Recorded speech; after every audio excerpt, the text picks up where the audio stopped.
You know what, guys? I think it's time to start a new series. So here on this channel, we've been mostly talking about the worst wrecks to ever happen in NASCAR, the worst teams to enter into the NASCAR Cup Series, as well as some of NASCAR's most controversial moments. What I'm getting at is, most of the stuff has been rather negative per se, but we need to start focusing on more of the positive sides of NASCAR. All the way from its inception in the late 40s, all the way to today, we have seen the drivers the like of the Pettys, Earnhardts, Gordons, Johnsons, just to name a few, absolutely dominate season by season. And because of this, I feel like this series, we should focus on the best seasons to ever happen in NASCAR. Let's dive in.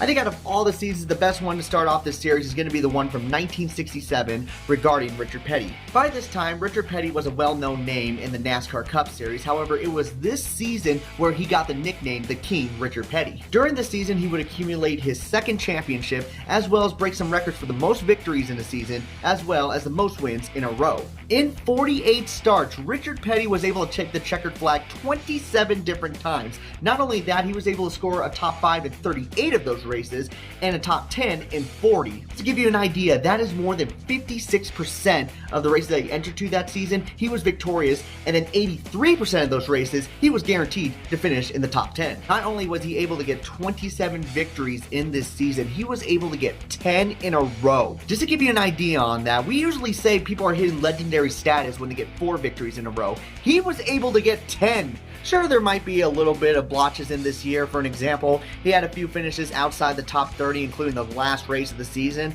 but who cares? There was nobody even close to him when it came to the championship. To give you an idea on how far ahead he was in the points going into the last race of the season, he had over a 6,000 point gap to the second place driver of James Hilton. Not only that, during that year, he earned over $150,000 in race winnings, which doesn't sound like a lot, but if you compare it to all the other sports during that time, he was the highest paying athlete across the whole entire country. So I think it's safe to say that the 1967 season, where Richard Petty accumulated 27 victories, had an average finish of 5.0, and would finish in the top 10 83% of the time, it's safe to say that this is going to be one of the best seasons to ever happen in NASCAR.